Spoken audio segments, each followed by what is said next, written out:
भद्रं कर्णेम श्रियाम देवा भद्रं पश्येम स्थिरैरङ्गैस्तुष्ट्वाग्वं सहस्रनुबिभ्यसेमहि देवितं यदायुः। वसुदेवसुतं देवं कंसचारूणमर्दनं देवकी परमानन्दं श्रीकृष्णं वन्दे जगद्गुरु। श्री कृष्णम वंदे जगद्गुरु। आज संक्रांति का महापर्व है। संक्रांति क्या है, संक्रांति में क्यों मनाते हैं, संक्रांति में दान दिया जाता है, कैसे दिया जाए, प्रत्येक राशि वाले के लिए अलग अलग आज के दिन दान देने से उसका अभ्युदय, उसका भाग्योदय, उसका कल्याण होता है। संक्रांति के दिन क्या चीज़ें नहीं देनी चाहिए, इनका विशेष ध्यान रखना चाहिए। या संक्रांति को इन वस्तुओं का दान किया जाए, जिन 5 वस्तुओं का दान किया जाए उससे हमारा जीवन नारकीय हो जाता है। हमें इस जन्म में भी दुख पाता है और आगे के परलौकिक जन्म में भी कष्ट प्राप्त होता है। इसलिए संक्रांति पर अभी बताएंगे कि किन चीज़ों का उपयोग नहीं करना चाहिए, किन चीज़ों को दान नहीं देना चाहिए। तो अब पहले हम संक्रांति के बारे में बताते हैं। संक्रांति क्या है? संक्रांति का अर्थ है एक राशि से दूसरे राशि में परिवर्तन होना। यह जो है मकर संक्रांति है। हमारे खगोल के अंदर 12 राशियां हैं और उनमें जो है एक राशि के बाद एक राशि में सूर्य का गमन होना ही संक्रांति कहलाता है। संक्रांति इस बार जो 14 जनवरी को मनाई जा रही है, यह मकर संक्रांति है। मकर संक्रांति का अर्थ जो 12 भाग हमने अभी किए थे, उसमें मकर राशि के वाले मकर राशि में जो है सूर्य का प्रवेश होगा, अर्थात सूर्य मकर राशि में प्रवेश करेगा। यह मकर राशि में प्रवेश आज के दिन यह लगभग दोपहर के 2:40 पर प्रवेश करेगा। इसलिए आज के प्रवेश के समय 2:40 से 5:40 तक इसे पूर्णकाल कहा जाता है। अब संक्रांति के 2-3 कारण हैं विशेष रूप से मनाने के। नंबर 1, सूर्य जो है मकर राशि में प्रवेश करता है, तो इनको जो है भ्रमण काल को जो है 2 भागों में बांटा गया है। नंबर 1 उत्तरायण और नंबर 2 दक्षिणायन। मकर राशि में प्रवेश करने का अर्थ है कि धन राशि को छोड़ करके मकर राशि में प्रवेश कर रहा है। इससे 14 जनवरी से हमारे यहाँ पर उत्तरायण प्रारंभ होगा। उत्तरायण प्रारंभ होगा जो हमारे यहाँ पर सकारात्मक ऊर्जा को प्रदान करने वाला है। और दक्षिणायन 6 महीने बाद अर्थात 14 जुलाई के लगभग यह जो है दक्षिणायन हो जाता है। 14 जुलाई से 13 जनवरी तक यह दक्षिणायन कहलाता है। आपको इसी उत्तरायण दक्षिणायन पर मुझे एक कथा याद आ रही है और वो है कुरुक्षेत्र की। कुरुक्षेत्र में महायुद्ध हुआ, जिसे महाभारत अभी तक के युद्धों में सबसे बड़ा युद्ध माना जाता है, महाभारत का, जिसमें लाखों लोगों को मृत्यु का सामना करना पड़ा, मृत्यु लोक में चले गए। उसी बीच में इच्छित मृत्यु प्राप्त करने वाले पितामह भीष्म जो है बाणों की सैया पर पड़े रहे। युद्ध तो कुछ ही दिन चला था परंतु वह जो है 3 माह तक उस मृत्यु शैया पर, बाणों की शैया पर पड़े रहे, पर उन्होंने शरीर नहीं त्यागा। यह आज का ही वह इंतजार करते रहे कि यह दक्षिणायन समाप्त हो और उत्तरायण शुरू हो। उसी पर मैं जो है सकारात्मक ऊर्जा के अंदर अपने प्राणों को त्याग करूंगा। आज के दिन ही पितामह भीष्म ने भगवान श्री कृष्ण के, अनंत विभूषित भगवान श्री कृष्ण के समक्ष अपने जो है प्राणों को उत्तरायण प्रवेश होने पर, उत्तरायण में सूर्य के जाने पर अपने प्राण त्यागे थे। इसलिए इस पर्व को जो है महा पर्व के रूप में मनाते हैं, बड़े उत्सव के रूप में मनाते हैं कि आज के दिन से हमारे शुभ कार्य प्रारंभ हो जाते हैं। दूसरा, इससे पूर्व का जो हमारा मास है, वह मास जो है धनु का कहते हैं, धनुराग कहते हैं, मल मास कहते हैं, खर मास कहते हैं, जगह जगह इनके अलग अलग नाम हैं। उसमें शुभ कार्य करने पर उसका फल प्राप्त नहीं होता है। अतः उत्तरायण में पहला कारण तो पितामह भीष्म का है। दूसरा, इस संक्रांति का दूसरा पर्व मनाने का एक मुझे पुराना और कहानी याद आ रही है, उसे भी मैं इस शुभ अवसर पर कह दूं। नंबर 1। नंबर 2, गंगा का अवतरण भी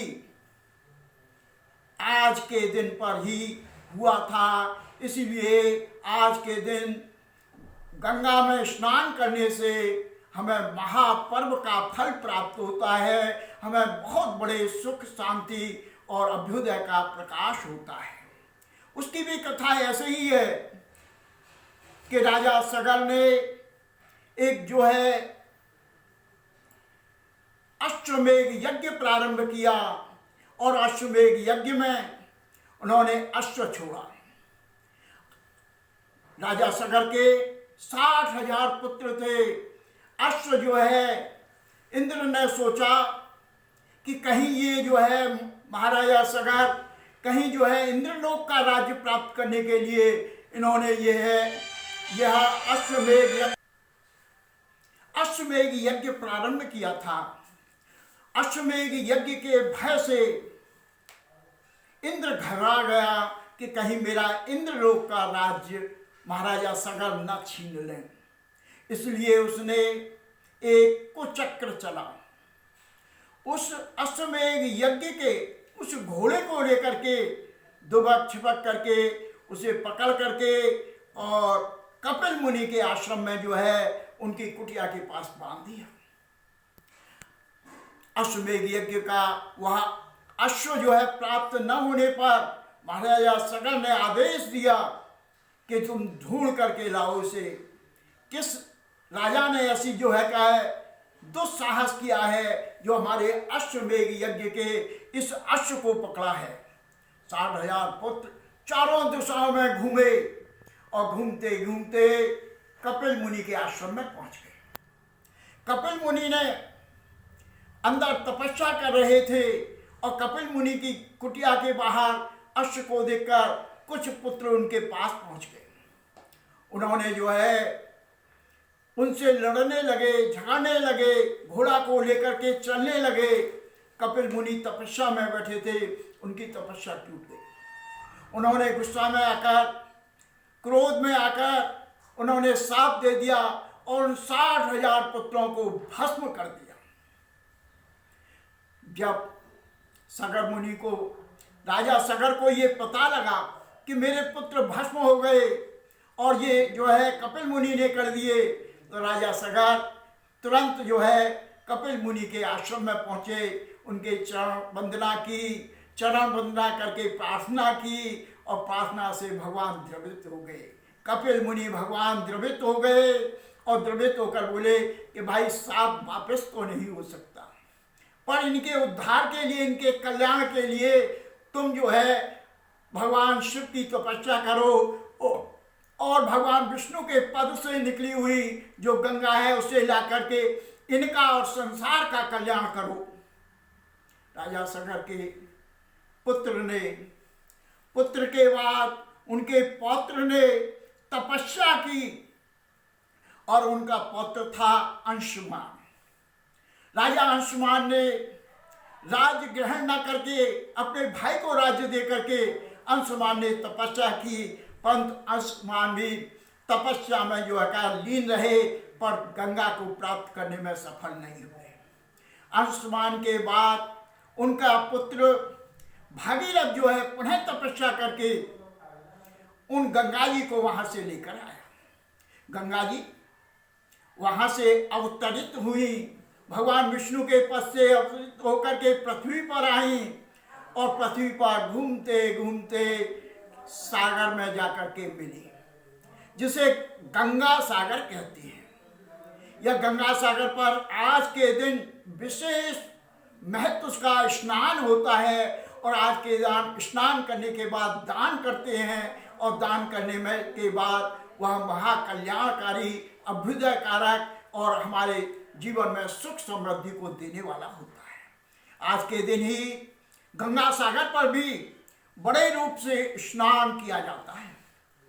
बड़ा महत्व है उस पर्व का। इस दिन जो है बहुत से लोग लाखों करोड़ों की संख्या में गंगा सागर पर इस महास्नान के लिए जाते हैं। यह दूसरा कारण संक्रांति को मनाने का हुआ।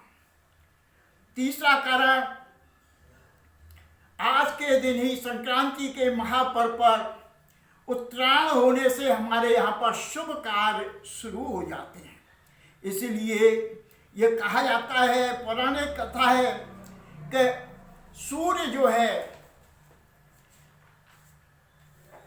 मकर राशि, ज्योतिष के अनुसार मकर राशि का स्वामी शनि होता है और सूर्य पिता है शनि का, और वो मकर राशि में जाता है अर्थात शनि से मिलता है।